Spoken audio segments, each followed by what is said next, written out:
Hey,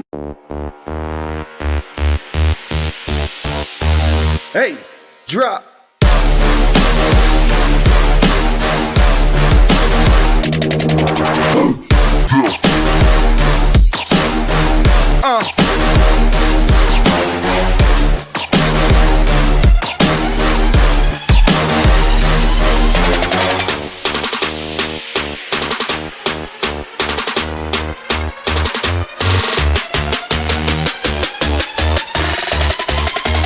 Yeah, hey, drop.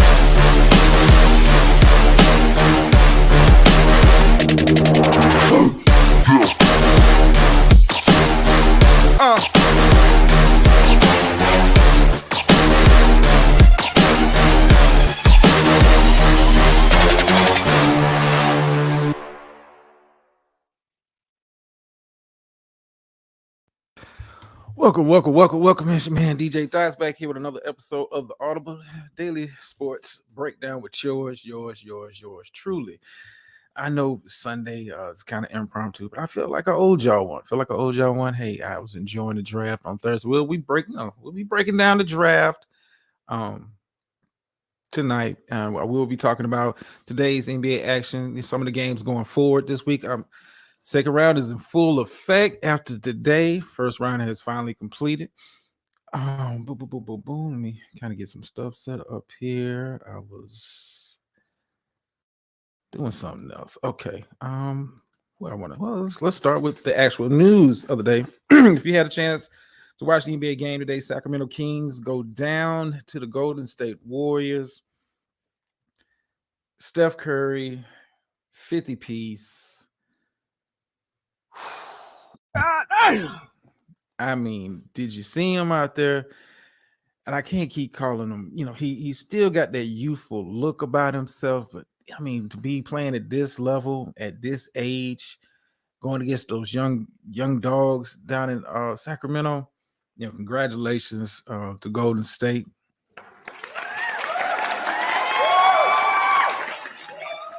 Golden State acted like they've been there, proved it on the court.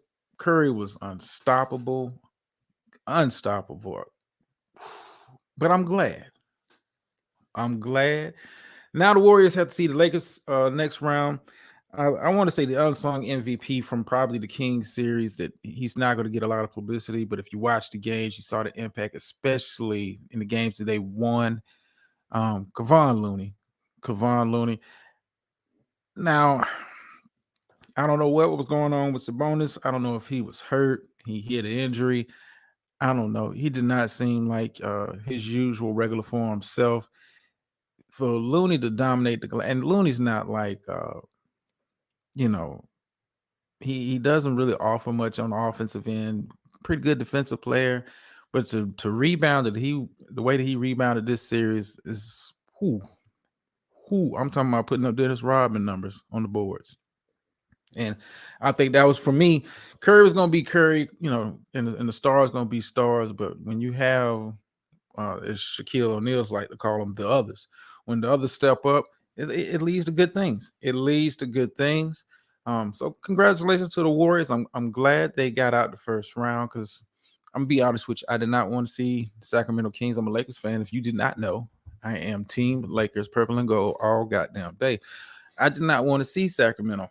Not because I'm scared of Sacramento. Sacramento plays at a pace that we're not comfortable with playing at. I think Golden State plays at a much slower pace, much more methodical pace as far as how they run their offense. Now they're able to get up and down the floor with the best of them, but a lot of teams can do that. But Sacramento plays at a much higher pace than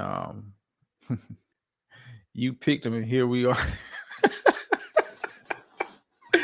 How you doing, Gator Girl? Hey, Gator Girl, maybe you can explain to me, where was Sabonis? Where was the inside presence today? Curry was going to be Curry, but Sacramento was still in the game, but they could not get a rebound to save their life. It had Kevon Looney looking like the second coming of Dennis Rodman. What happened, Gator Girl? What happened? Like, your Kings had a good season. I will say Mike Brown probably made some bad coaching decisions throughout the course of this series. Um, I would say this. I know you go who got you to the party, but the way Kevin Herter played this series, he should have been on the bench. Monk should have got um those minutes, and not that Monk wasn't getting minutes, but put Monk in the starting lineup. Allow Herter to come in with the second unit. He did not have it offensively. He did not have it offensively. Numbers was bad the entire series. They ran into a dog.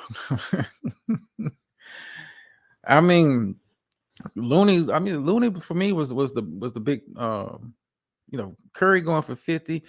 He's had games like that, but like I think Looney just warmed down on the boards in the second, especially the third quarter going into the fourth. He just warmed down. I'm late, but how you doing, Miss Murph? Yeah, Malik was held back. I get, like I said, I get going with who got you to the dance, but at some point during the playoffs, and this is probably why Mike Brown didn't win a championship when he was, you know, running Cleveland. But you just have to, as a head coach, you got to make adjustments. And this is the playoffs, man. You got to make adjustments throughout the series. Herter didn't have it. Herter didn't have it the entire series. The entire series. You waited too late to kind of get your rotate. Like I'd have had Herter on the bench. By game 4, hey man, I don't have it. It looks like it's going to be a tight series. Malik is doing his thing. Let Malik start. Let him get out there. It's not like Malik has never been a starter, so you're not overwhelming him by giving him more minutes. And I think Sabonis was hurt. I think it'll come out probably in the next week or two. It'll be on the low. They won't make a big fuss about it. But I think Sabonis was hurt. For them to get beat on the boards like they did by one dude, really? I mean, the amount of offensive rebounds that he had alone is what kept them at bay. Sacramento never got it going today. But like I said, I'm not going to cry with spill. Mickey had a good season. I think they'll be back. I want to give them the congratulations. Sacramento surprised me this year. I didn't have a lot of faith in them. Some people did, i.e. Gator Girl. But congratulations to them. Congratulations. Now we look forward. NBA second round is kicking off. We had game 1 today. New York, Miami. Jimmy Bucket's doing what Jimmy Buckets does. I will say this. Maybe I didn't appreciate the game of Julius Randle. Julius Randle did not, if you didn't know, he was injured, did not play today. And it showed. Julius Randle has an ugly game when I watch him play. But, the playmaking ability to get points in the post and stretch a team out, you don't realize how much you miss it until, you don't see it. And I think that was kind of like the difference today. Jimmy Buckets was doing him. It was like an old school Eastern Conference game for the most part. Guys weren't running up and down the floor. It was, good defense being played, a bit sloppy at times, but it's the playoffs. It doesn't have to be clean, doesn't have to be sexy. Gator Girl says Looney was a silent dog this series. Yeah. I mean, just look at and it's not like Looney's 7'3", 280, but he hustles, and Sacramento could not find a way to keep him off the boards. But yeah, my picks were as bad as yours in the first round of the playoffs. Yeah, my if I had a bracket, my bracket was busted when Miami put out Milwaukee first round. My bracket was busted. But hey, can't complain about it. It is what it is. Miami surprised me. Miami is finding a good rhythm right now, and I think Miami is. It's a bit of fortune. It's a bit of fortune. I think this series with New York is going to be a little tougher than Milwaukee. I think Milwaukee. This I don't know. I think the coach is gone. But we'll see. But I think Miami, New York it's going to be a little bit closer, a little bit more energetic. We'll see how long Jimmy can keep this going. Is this going to be bubble Jimmy? I mean, because he's due, and if you didn't watch the game, did kind of tweak his ankle at the end of the fourth quarter. I think he'll be good to go come game 2. I doubt he'll sit out. But I think this series is going to be a lot harder for Miami. New York plays a different kind of ball. They're not as reliant on the 3-pointer as Milwaukee is. Milwaukee is one of them teams that is known to jack it up and sometimes shoot you out the gym and sometimes shoot themselves out the gym. But I'm looking forward to that series. But he take game one. Good game. Good game. Looking forward to Boston and Philly. Now it's been reported, different reports have come out. Embiid won't play game one. Embiid is doubtful for game one. Philly doesn't beat Boston without Embiid. Philly doesn't beat Boston without Embiid. I don't care how much James Harden jacks it up. I don't care what kind of game Maxey has. To beat Boston, you're going to need Embiid. And I find it very curious and troubling at the same time that they're not really being forthcoming. Like, what is he got? Is he out? I mean, if the guy's not there, why not? Why not just go ahead? They're not. He's not here, and maybe they're doing that behind closed doors. But those of us that kind of follow the story in the media, they're not being very forthcoming with the information. So I don't see Philly beating Boston in game. I got Boston probably taking game one, but that's depending on if Embiid plays. I don't know. We don't know his injury status. They're not really saying. Denver last night put that thing on Phoenix. Oh word, you don't trust. No, I don't trust ISO Beard, Gator Girl. Not against Boston. Maybe ISO Beard from about 4 years ago, maybe, but nah. No, I don't. I mean, he's good. He can get hot. I mean, but that's anybody. Anybody can get hot. But I'm not trusting Harden to take if Embiid's not playing game one. My money's on Celtics. That's just me. I'm riding with Denver the rest of the way. Denver scares me out west, and it's not even Jokic that's scaring me. It's the fact that Jamal Murray is back to form, and he's looking like bubble Jamal Murray before the injury. And I said this during the Clippers Phoenix series. KD and Booker, they're going to have to go off about 35 apiece to make this a series. They have no bench, and that's part of the problem when you trade for Kevin Durant. You got to give up assets. A lot of that depth that Phoenix had over the last couple of years, they had to give it up to get Durant. They have no bench. KD, Book, they probably gonna have to play 40 plus minutes a night to keep this series competitive. They're able to get there. I mean, they didn't have bad first games. I want to say 29 for Durant, 27 for Book, but you have no bench. And Denver has guys that can come off and get theirs, and they're not necessarily dependent on being fed, but they got guys that can create and get their own shots. Michael Porter Jr. can get his. KCP can get his. Jamal definitely can get his. I didn't have a lot of faith in Denver because the way they came down the stretch of the regular season, didn't have a lot of faith in them. But with Jamal Murray kind of rounding in the form, like I said, he looks like Bubble Murray. He looks like Bubble Murray to me. If I had to, you know what? I'm gonna stick with my pick. I got Phoenix probably taking this in 6. I'm gonna say Phoenix probably in 6. Durant really hasn't had a breakout game. Booker's had a couple of them, but Durant hasn't really had that kind of a breakout game. And I need DeAndre Ayton to at least put up a fight against Joke. At least put up a fight, make him work on both ends of the court. I'm gonna take Phoenix in 6. I'm still have Phoenix in 6, even though they lost game 1. Don't let the final score fool you. Just Phoenix just kind of ran out of gas. I'm right. I just, but Warriors, Lakers. I'm looking forward to that series more than any other series. I'm a Lakers fan. Y'all know this. Y'all, in fact, matter of fact, I got this dude up on the screen. Let me show love to my man.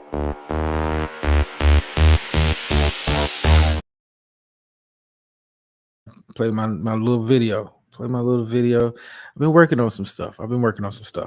But Shout out to the king. Shout out to the king. Warriors, Lakers. You know, I got Lake Show in this one, but I think it'll be a good series. I think it'll be a good series. AD is the key. Can you be the defensive presence you was in the Memphis series, and can you keep Looney ass off the board? If you can keep Looney ass off the board, I think we got a good chance of winning the series.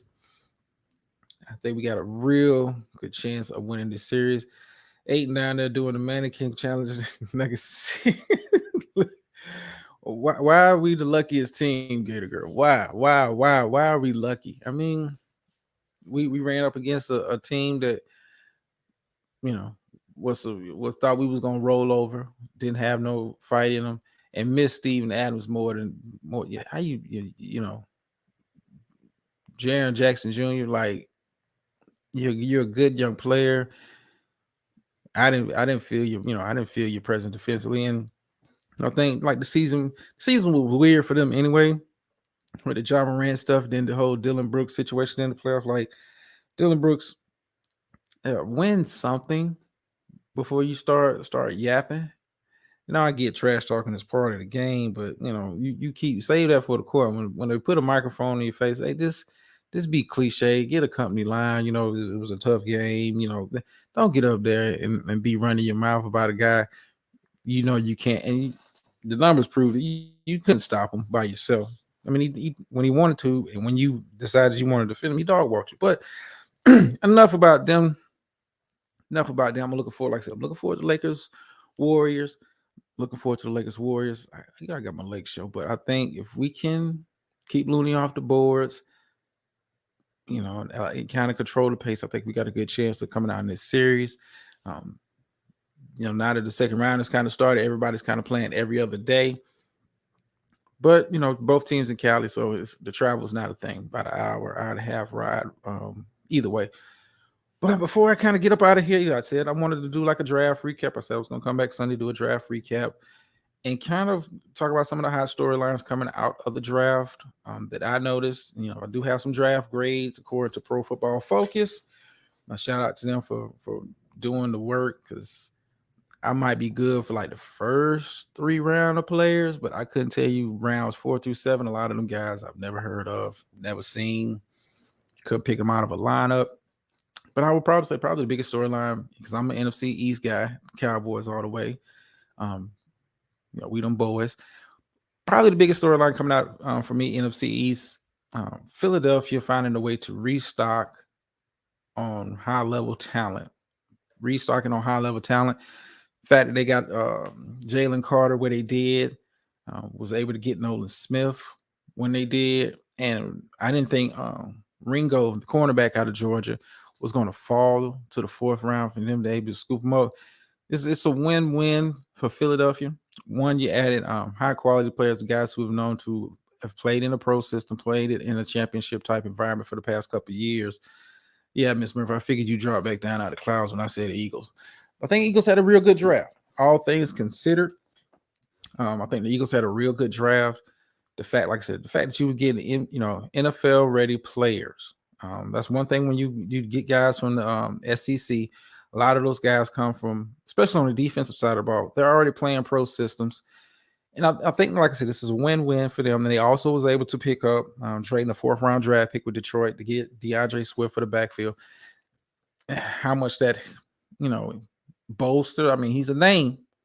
But Miles Sanders had a real good year last year. I mean, DeAndre Swift, it's been kind of up and down, injury prone a little bit. But like I said, it's a win-win for them, because one, you restock on the defense, and 2, you get them for the cheap. You get guys that you come in, fill a position. You're looking forward to the future. These guys are on the cheap. They're not in line for any extension anytime soon. And like I said, they come pro ready. They come pro ready.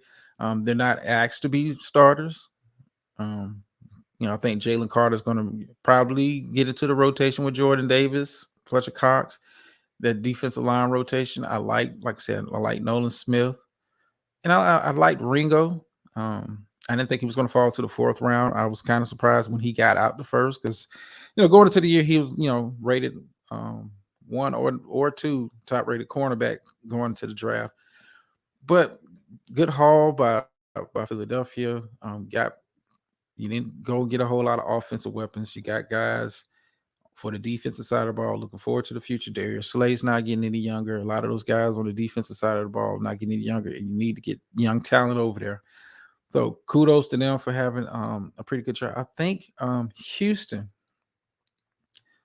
We're gonna talk about that Gator girl. I'm gonna close the show out with that because I'm kind of get on my soapbox on that one. But I think Houston had a franchise altering draft, taking CJ Stroud and then Will Anderson. I think it was time for them to kind of turn the page and, really start looking at being aggressive of trying to be a winning organization. I know they had Deshaun Watson for some years, had JJ Watt for some years, but Houston has never been kind of all in on attacking and attacking free agency, attacking the draft. It is, we're complacent being who we are. And I think this just draft kind of changes the culture. I like D'Amico Ryans as their head coach. I think, like I said, it changes the culture for you to jump up and get a Will Anderson. Now, they gave up a lot to get him. But I think this is sending a message to not only your team, but the organization as a whole. Hey, we're in the business of trying to win. We're going to bring in guys that we think can help us win. So I like their haul in the draft. Seattle had a real good draft, considering where they were drafting at. Able to get Witherspoon. I liked him. He's very physical type cornerback. But he's a lot different from the cornerback they took last year, Tariq Woolen. Tariq Woolen had a real good year as a rookie, but he's more of a zone guy. Witherspoon more of a man. I don't know if they're trying to bring the Legion of Boom back, because this is a team that likes to play a lot of cover three with safeties over the top, one in the box. For those that know what I'm talking about. But I think they had a real good draft. They had a real good draft. Like I said, Cowboys, I will say this about my boys. Not overly excited. I mean, because it's not like a lot of these guys jump off the page at you. But I mean, I think they did okay. Really focusing on, the defensive side of the ball. I like that approach, but I mean, nothing like none of these guys are like sexy picks, but they're good picks. They're good picks, I think. And in a couple of the positions, you could have drafted somebody else, but I'm as they like to say in Philly back in the day, trust the process. Now, before I kind of get up out of here, Miss Gator Girl brought it up, and I kind of had this. Deion Sanders, made a statement talking about why HBCU players are not getting drafted to the NFL. If I believe it was one this year, it was two last year. And the HBCU, they have like a little kind of like their own little quote unquote pro day. I will say this about Deion complaining about why the HBCUs guys are not getting looked at like that. It's not new, Prime. It's not new, and I think you going to Colorado, I'm happy for you. I think it's a good move for you and yours, but when you think about the impact your presence had on the HBCU level, the days of people talking about the HBCUs and them guys really being on TV about to fade to a degree. Then I hate to say it, it's the prime effect. It's the prime effect. Hey, Deion's not bringing in top level talent to Jackson State no more. Recruits are really not talking about, I want to transfer, get a transfer report. I want to go to HBCU. The guys are not, it's not as sexy, as attractive. And you have to understand what the kind of demographic that you're dealing with. When you're talking about players, you're talking about 17, 18-year-old young men who want to be on TV, who want to play in front of crowds and packed stadiums, and they want the whole, shebang. They want the whole I'll be honest, the ceremony and with you not being there at Jackson State, like I said, I don't fault him for leaving. I'm following his journey in Colorado. Hope he is successful. But when you leave, you take the eyes with you. And it's kind of like out of sight, out of mind. Do you think Jackson State is going to be all over ESPNU this year? I mean, let's keep it a buck. And the black community. Now I will speak from my own personal experience. We wasn't really checking for HBCU football. Like we knew when HBCU football, have games because it was like more of like family reunions. People who have graduated from HBCUs know what I'm talking about. Fountain City Classics, that kind of stuff. Wasn't really there for the football. You was there for it was an event. It's an event. Battle of the Bands is an event. So I'm not surprised that HBCU players only one got drafted. I'm not surprised, and it's nothing stopping them guys, them young men, from entering the transfer portal, trying to latch on to a Division One school. It's nothing wrong with that. I mean, if you're serious about I want to be in the NFL, I want to get looked at, and if that's the approach you want to take, because people are not going to be looking down at the Jackson States, the Alcorn States. Nobody's going to be looking down there anymore. So I would say take my talents to South Beach type attitude if that's what you truly want. And then let's keep it a bug. The NFL hasn't really looked at HBCU talent since probably the late 70s, early 80s. I mean, like really looked for like top notch talent at the HBCU. They ever look because most of the guys that NFL ready or have plans to go to NFL, they're not even looking to go to a HBCU. So if they're not the top recruits are not looking to go there, why are we looking there? But I hope it improves. Because it is some talent on the HBCU level.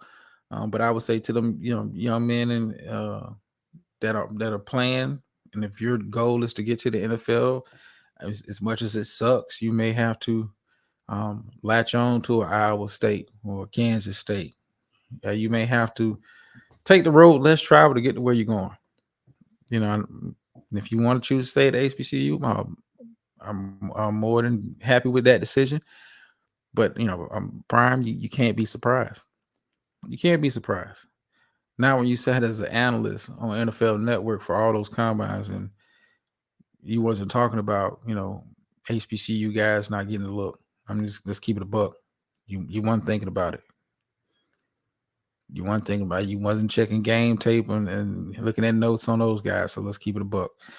But anyway, let me kind of get up out of here. I will be back tomorrow at 8:30, live and in color.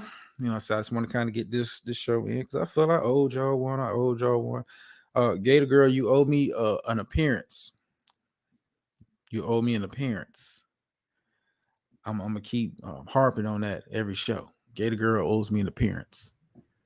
I will get my 5 minutes of fame from you. I will. But let me get up out of here. Like I said, like, share, subscribe, do all the good stuff. I am uploading the shorts and that kind of stuff. Thank you, everybody, for checking them out, supporting them, spreading the word. We're building. We're building. Hold on. Let me get back over before I close out the show. I know I do. Yeah. Matter of fact, you let me know what day this week. I need my appearance, man. I'll be going live. Lord willing, every day, Monday through Friday this week at 8:30. Carve out some time. You owe me an appearance. You owe me an appearance, and I'll let you have the stage and all that good stuff. You can talk greasy. Oh, and I forgot to say this. Before I leave out, like I said, thank you for everybody for supporting, like, share, subscribe, all that good stuff. And for Gator Girl and anybody else that has a problem with how I do things, roll tide. And I'm out.